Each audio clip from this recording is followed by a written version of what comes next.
রাসূলুল্লাহ সাল্লাল্লাহু আলাইহি সাল্লাম বলেন, ইন্নাল্লাহা লা ইয়াকবালু মিনাল আমাল ইল্লা মা কানা লাহু খালিসা। আল্লাহ তাআলা বান্দার আমল ততক্ষণ কবুল করেন না যতক্ষণ সে আমল ইখলাসের সাথে না হবে। ইবনে মাজার 3056 নম্বর হাদিস। রাসূলুল্লাহ সাল্লাল্লাহু আলাইহি সাল্লাম বলেন, সালাসুল্লাহ ইউগিল্লু আলাইহিন্না কলবু মুমিন। মুমিনের অন্তর তিন ক্ষেত্রে খেয়ানত করতে পারে না। কয় ক্ষেত্রে খেয়ানত করতে পারে না? তিন ক্ষেত্রে খেয়ানত করতে পারে না। এক নাম্বার, ইখলাসুল আমালি লিল্লাহ। মুমিন সব করবে ইখলাসের সাথে, যত আমল আছে সে ইখলাসের সাথে করবে, এই ক্ষেত্রে খেয়ানত করবে না। দুই নাম্বার, ওয়ান নাসিহাতু লিউলাতিল মুসলিমিন। মুসলিম শাসকদেরকে উপদেশ দেওয়ার ক্ষেত্রে মুমিনের অন্তর খেয়ানত করবে না। চার নাম্বার, ওয়ালজুমু জামাআতিহিম। মুমিন সবসময় হক জামাতের সাথে নিজেদেরকে লাগিয়ে রাখবে, এই ক্ষেত্রে মুমিনের অন্তর খেয়ানত করবে না। তো এইখানে দেখেন অন্তরের আলোচনায় নবী এক নাম্বার আনছে ইখলাস। তাহলে ইখলাসের সম্পর্ক অন্তরের সাথে। তো বলছিলাম সূরা ইখলাস সূরার নাম, কিন্তু ভিতরে ইখলাস শব্দটা দেখা যাচ্ছে না, আসলে আছে কিন্তু দেখা যাচ্ছে না। আল্লাহ বুঝাইতে চায় ইখলাস দেখানোর জিনিস না, এটা কেউ দেখবে না, এটা শুধু আমি আল্লাহ দেখব। পবিত্র কোরআনের সূরাতুল বাকারার কয়েকটি আয়াতে কারিমা তেলাওয়াত করেছি। আয়াতে আল্লাহ তাআলা বলেন, আলিফ লাম মিম। এটার অর্থ আল্লাহ ছাড়া কেউ জানে না। আলিফ লাম মিম, এটার উদ্দেশ্য আল্লাহ ছাড়া কেউ জানে না। এই জন্য কোরআন বুঝে পড়া ভালো, বুঝে পড়ার চেষ্টা করা অব্যাহত রাখা। বাকি না বুঝে পড়লেও সওয়াব আছে, না বুঝে পড়লে সওয়াব আছে। আলিফ লাম মিম এটার অর্থ তো আমরা কেউ জানি না, কিন্তু 30টা নেকি আছে। এই জন্য যদি বলা হয় না বুঝে পড়লে লাভ নাই, কেউ বললে এটা সঠিক হবে না। তাহলে আলিফ লাম মিম তো জীবনেও বুঝবো না, তাহলে এটার সওয়াব কি হবে? তো আলিফ লাম মিম এটাই তো আমরা কেউ বুঝি না, কিন্তু সওয়াব আছে। তিরমিজির হাদিস 2910 নম্বর হাদিস। রাসূলুল্লাহ সাল্লাল্লাহু আলাইহি সাল্লাম বলেন, মান ক্বারাআ হারফাম মিন কিতাবিল্লাহ ফালাহু বিহি হাসানা ওয়াল হাসানাতু বিআশরি আমসালিহা। যে ব্যক্তি কোরআনের একটি অক্ষর তেলাওয়াত করবে তার আমলনামায় 10টি নেকি লেখা হবে। লা আকুলু আলিফ লাম মিম হারফুন ওয়ালাকিন আলিফুন হারফুন ওয়া লামুন হারফুন ওয়া মিমুন হারফুন। নবীজি বলেন, আলিফ লাম মিম পুরাটা একটা অক্ষর এমনটা বলছি না, বরং আলিফ একটা অক্ষর, লাম একটা অক্ষর, মিম একটা অক্ষর। কেউ যদি আলিফ লাম মিম এটা তেলাওয়াত করে তার আমলনামায় 3 10 30টা নেকি লিপিবদ্ধ হয়ে যাবে। কোরআন শিখা, অন্যকে শিখানো, সর্বোত্তম মানুষ হওয়ার অন্যতম একটা আমল হলো এটা, কোরআন শিখা, অন্যকে শিখানো। তিরমিজির হাদিস 2909 নম্বর হাদিস। রাসূলুল্লাহ সাল্লাল্লাহু আলাইহি সাল্লাম বলেন, খায়রুকুম মান তাআল্লামাল কুরআনা ওয়া আল্লামা। তোমাদের মধ্যে সর্বোত্তম ওই ব্যক্তি যে কোরআন শিখে অন্যকে শিখায়। রাসূলুল্লাহ সাল্লাল্লাহু আলাইহি সাল্লাম বলেন, ইন্না লিল্লাহি আহলিনা মিনান নাস। মানুষের মাঝে আল্লাহর পরিবার আছে। সুবহানাল্লাহ। কিছু মানুষ আছে যারা আল্লাহর পরিবারের সদস্য। সাহাবীরা বললেন, মানহুম ইয়া রাসূলুল্লাহ, হুজুর তারা কারা? নবীজি বললেন, আহলুল কোরআন হুম আহলুল্লাহ ওয়া খাসসাতুহু। যারা কোরআনের পাঠক, কোরআন অনুযায়ী আমল করে, তারা আল্লাহর পরিবারের সদস্য এবং আল্লাহর বিশেষ বান্দাদের অন্তর্ভুক্ত হয়ে যায়। এই জন্য নিয়মিত 3টি আমল চালু রাখার চেষ্টা করা। আল্লাহ তাআলা বলেন, ইন্নাল্লাযীনা ইয়াতলুনা কিতাবাল্লাহ, যারা কোরআন তেলাওয়াত করে, ওয়া আকামুস সালাহ, নামাজ কায়েম করে, ওয়া আনফাকু মিম্মা রাযাকনাহুম সিররা ওয়া আলানিয়া, এবং আমার দেয়া রিজিক থেকে গোপনে প্রকাশ্যে দান করে, ইয়ারজুনা তিজারাতাল লান তাবুর, তারা এমন ব্যবসার আশা করে যে ব্যবসায় কখনো লস হবে না, লাভ আর লাভ।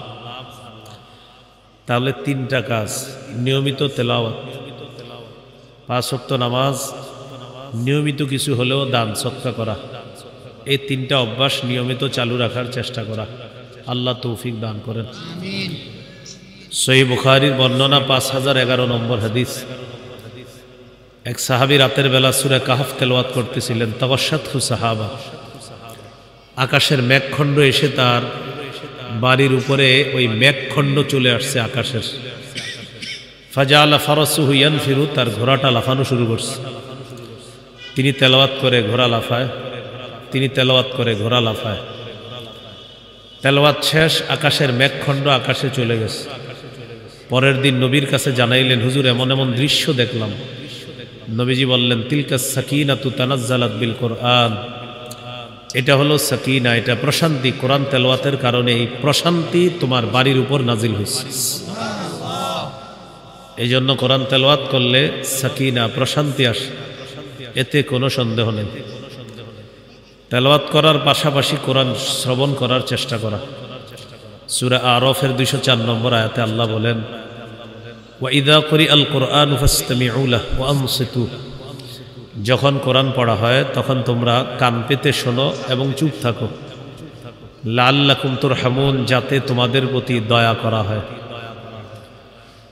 রাসূলুল্লাহ সাল্লাল্লাহু আলাইহি সাল্লাম তার স্ত্রীকে নিয়ে একদিন রাতে হাঁটতে বের হলেন, আম্মাজান আয়েশা সিদ্দিকা রাদিয়াল্লাহু তাআলা আনহাকে নিয়ে। হঠাৎ দেখে এক সাহাবী রাতে দাঁড়িয়ে দাঁড়িয়ে কোরআন তেলাওয়াত করতেছে। নবীজি তার স্ত্রীকে নিয়ে তার পিছনে দাঁড়িয়ে গেলেন, কোরআন তেলাওয়াত শুনলেন, চুপে চুপে আবার চলে গেলেন। সাহাবী আবু মুসা আশআরী রাদিয়াল্লাহু তাআলা আনহু ছিলেন, তিনি সকালবেলা নবীর কাছে গেলেন। নবীজি বললেন, আবু মুসা, গত রাতে তুমি অমুক জায়গায় দাঁড়িয়ে কোরআন পড়তেছিলা, ব্যাপারটা আমি দেখেছি। আমি আর আয়েশা তোমার পিছনে দাঁড়িয়ে দাঁড়িয়ে তোমার তেলাওয়াত শুনতেছিলাম। চুপচাপ তেলাওয়াত শুনে আবার চলে আসলাম। সাহাবী বললেন, লাউ আলিমতু বিমাকানিকা লাহাব্বারতু লাকা তাহবীরা, আমি যদি জানতাম হুজুর আপনি আমার পিছনে আছেন, তাহলে আমি আরো সুন্দর করে কোরআন তেলাওয়াত করতাম। এই জন্য সুন্দর করে কোরআন তেলাওয়াত করার চেষ্টা করা। মারকাজুল কোরআন মাদ্রাসার নাম। কোরআনের ছাত্র যারা, তাদের মৌলিক 4টি কাজ হবে। বিশুদ্ধভাবে কোরআন শিক্ষা করা। 2 নম্বর, কোরআনের বিশুদ্ধ অনুবাদ শিখতে হবে। 3 নম্বর, কোরআনের মতলব বুঝতে হবে, আয়াতের উদ্দেশ্য বুঝতে হবে। উদ্দেশ্য না বুঝলে আপনার মুখ থেকে তাফসিরুল কোরআন মাহফিলও এমন উদ্ভট কথা বের হবে, জাতি হাসাহাসি করবে। এই জন্য কোরআনের আয়াতে কারিমার মতলব বুঝতে হবে। উদ্দেশ্য না বুঝলে বিভ্রান্তি নিজেও হতে হবে, জাতিকেও বিভ্রান্ত করতে হবে। তো 3 নাম্বার, কোরআনে কারিমের আয়াতের উদ্দেশ্য কোনটা কি, এই জাতীয় বিষয় বুঝতে হবে। যেমন আল্লাহ কোরআনের এক আয়াতে বলেন, ওয়ালা তাকুনু কাল্লাতী নাকাদাত গাজলাহা মিন বাদি কুওয়াতিন আনকাসা, তোমরা ওই নারীর মতো হয়েও না যে নারী এইভাবে সুতা দিয়ে রশি পাকানোর পর আবার এটা টুকরা টুকরা করে ফেলে, তার মতো হয়েও না। কি বুঝাইলেন আল্লাহ? তোমরা ওই নারীর মতো হয়েও না যে নারী কষ্ট করে এইভাবে সুতা দিয়ে রশি পাকাইছে, পাকানোর পর আবার এটা খুলে ফেলছে, তোমরা তার মতো হয়েও না। তো বাস আমি আপনাদেরকে অনুবাদ শোনায় দিলাম, কি বুঝলেন?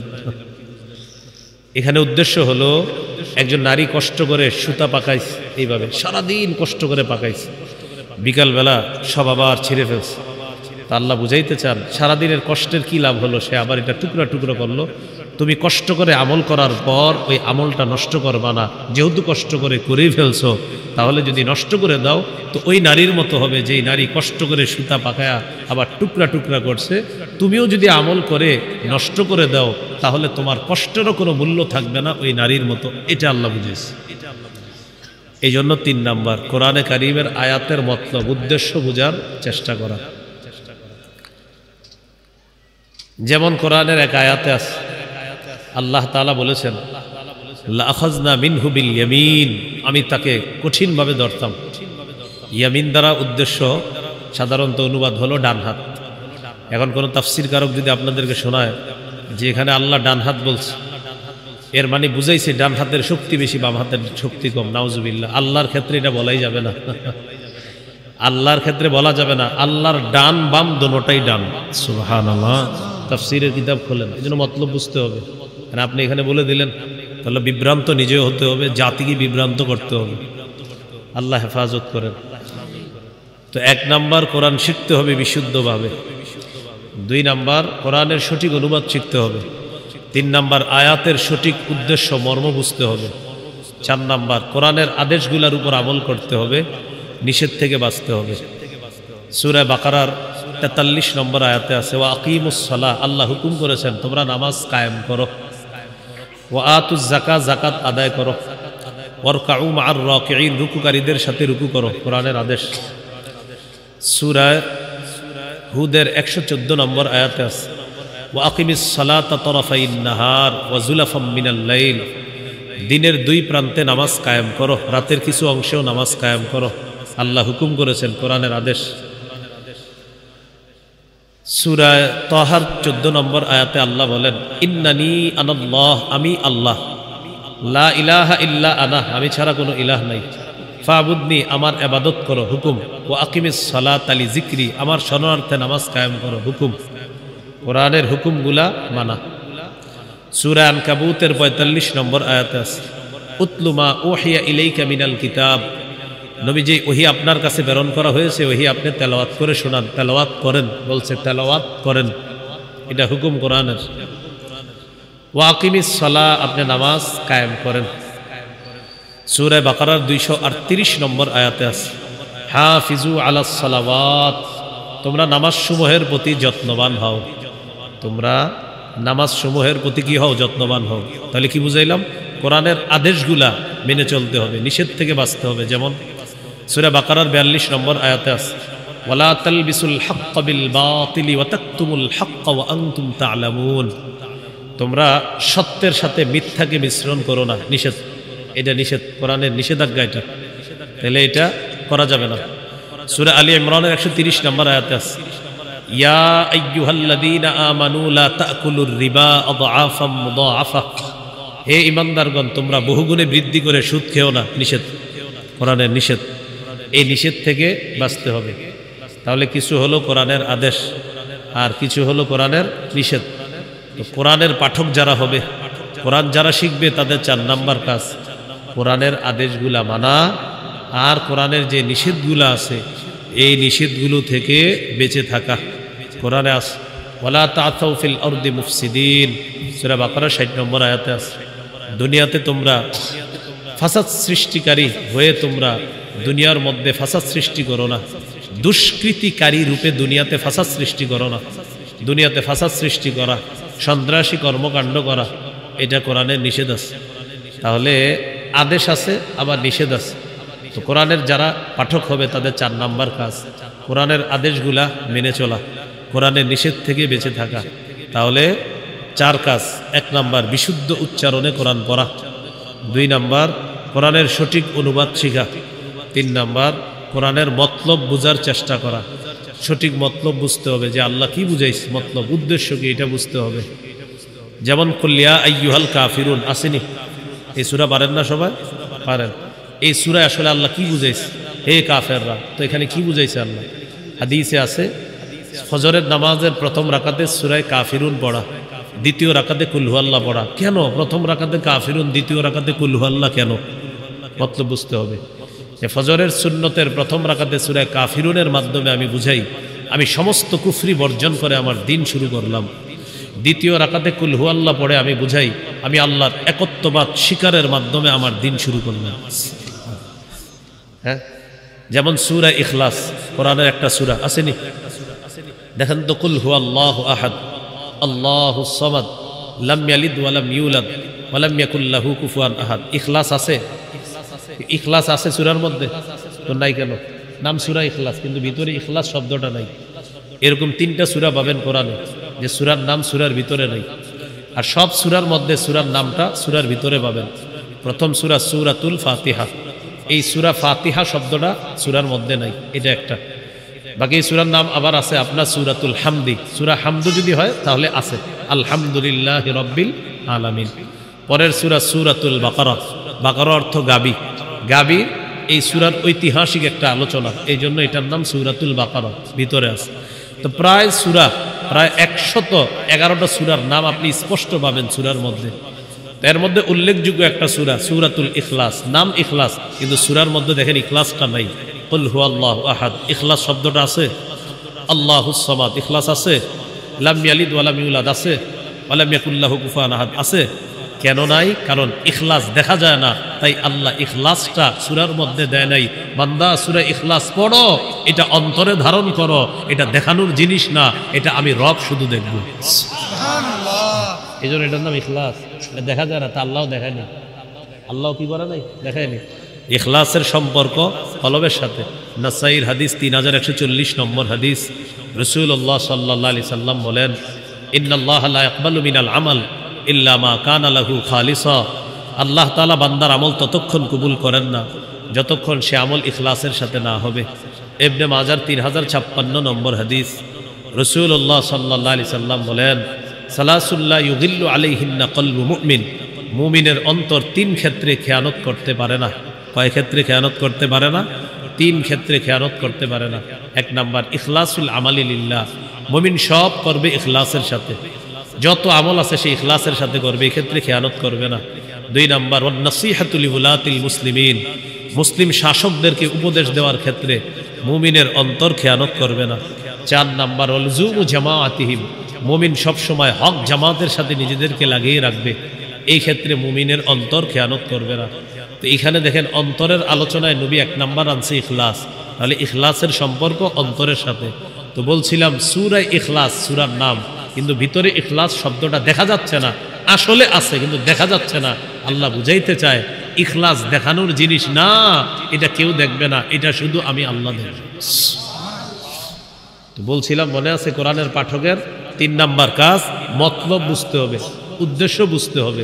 আর 4 নাম্বার হলো আপনার কোরআনের আদেশগুলা মানা, নিষেধগুলা থেকে বেঁচে থাকা। এই মাদ্রাসা ছাত্র যারা কোরআন পড়তেছেন 4টা কথা মাথায় রাখতে হবে। কয়টা? 4টা। তালেবে ইলম ছাত্র ভাই যারা আছি সবার 4টা কথা মাথায় রাখা কোরআন শিখার আগে। 1 নাম্বার বিশুদ্ধ নিয়তে কোরআন শিখতে হবে। 1 নাম্বার বিশুদ্ধ নিয়তে কোরআন শিখতে হবে এটা। 2 নাম্বার ইখলাসের সাথে কোরআন শিখতে হবে, ইখলাসের সাথে কোরআন শিখতে হবে। 3 আমাকে আমার রব দিবে এই নিয়তে কোরআন শিখতে হবে। আমি কোরআন শিখে আমারে বড় হাফেজ বলবে মানুষ, সারা দুনিয়া আমাকে চিনবে, নিয়ত এটা যেন না থাকে। আল্লাহ যদি চিনায়া দেয় ভালো কথা, কিন্তু আমার নিয়ত হবে শুধু আমার রবের কাছে পাওয়া। 4 নাম্বার নিয়ত হবে যে আমি এই কোরআন কাউরে দেখানোর জন্য শিখব না। এই 4টা মাকসাদে কোরআন শিখতে হবে। 1 বিশুদ্ধ নিয়ত, 2 ইখলাসের সাথে, 3 নাম্বার আমার রবের কাছ থেকে পাবো, 4 নাম্বার আমি কোনো মানুষকে দেখাবো না। তিরমিজির হাদিস 2382 নম্বর হাদিস। কিয়ামতের ময়দানে কোরআনের পাঠক, কোরআনের আলেমকে ডাকা হবে। আল্লাহ বলবেন, আলাম আল্লিমকা মা আনজালতু আলা রাসূলি। আচ্ছা, আমার নবীর উপর আমি যে কোরআন নাজিল করেছি এটা কি তোমাকে শিক্ষা দেয়নি? সে বলবে, হ্যাঁ আল্লাহ শিক্ষা দিয়েছেন। আচ্ছা, ফামা আমিলতা ফিমা উল্লিমতা, তুমি শিক্ষা অনুযায়ী আমল করেছো? তিনি জবাব দিবে, আকুমু বিহি আনা আল-লাইল ওয়া আনা আন-নাহার। আল্লাহ সকাল সন্ধ্যা আমি কোরআন আমল করতাম, পড়তাম, পড়াইতাম, নিজে আমল করতাম, প্রচার করতাম, ক্লাস করাইতাম, রাতে মানুষের সামনে তাফসির করতাম, মাবুদ মানুষকে শোনাইতাম। আল্লাহ বলবে সব ঠিক আছে, তোমার নিয়ত ছিল জনগণ যেন তোমাকে বাহবা দেয়, জনগণ যেন সারা পৃথিবীর মানুষ যেন বলে আরিফ বিন হাবিব নামে একটা লোক আছিল দুনিয়াতে, এই নিয়তে তুমি কোরআন শিখছো। এটা আল্লাহ তাআলা বলে ফেলবে একদম, যদি মাকসাদ এটা থাকে। তখন ওই ব্যক্তি এটা বলার পর আল্লাহ বলবেন, কাযাবতা, তুমি মিথ্যা কথা বলছো। ফেরেশতারা সাথে সাথে বলবে, এই তুই মিথ্যাবাদী। আল্লাহ বলার পর ফেরেশতারা বলবে, কাযাবতা, রব বলছে তুই মিথ্যাবাদী, তুই মিথ্যাবাদী। ফেরেশতারা ফাসুহিবা বিহি ওয়াজহুহু আলান নার, তার মাথাটা নিচে, পাগুলা উপরের দিকে দিয়ে ধাক্কাইতে ধাক্কাইতে জাহান্নামে নিক্ষেপ করা হবে। এই 4 কথা মাথায় রাখা। আল্লাহ আমাদের সকলকে কথাগুলা মনে রাখার তৌফিক দান করেন। আসলে জ্যামের কারণে আমি আসতে দেরি হয়ে গেছে। লালবাগ থেকে এখানে আসতে 1 ঘন্টা 37 মিনিট লাগছে। এই জন্য সঠিক সময়ে আসা সম্ভব হয় না আমার জন্য। 10টায় দয়াগঞ্জ থাকার কথা ছিল আমার, দয়াগঞ্জ আপনার 10:30-এ, এখন 10:50 বাজে এখানে আসলাম। আজকে যতটুকু আলোচনা করা হয়েছে আশা করি অনেক গুরুত্বপূর্ণ কথা আমরা জেনেছি। আল্লাহ তাআলা আমাদেরকে কথাগুলা মনে রাখার তৌফিক দান করেন। মারকাজুল কোরআনের ছাত্র যারা, তাদেরকে আল্লাহ তাআলা কবুল করেন। আমাদের সকলকে যে কথাগুলো শুনলাম আমল করার তৌফিক দান করেন। সর্বশেষ আপনাদের প্রতি একটা আরজ থাকবে, 3টা আমল নিয়মিত চালু রাখবেন। কোরআনের তেলাওয়াত, নামাজ, দান সদকা। কোরআনের তেলাওয়াত, নামাজ, আর যতটুকু পারেন দান সদকা। আল্লাহ তৌফিক দান করেন। আমিন ওয়া আখিরু।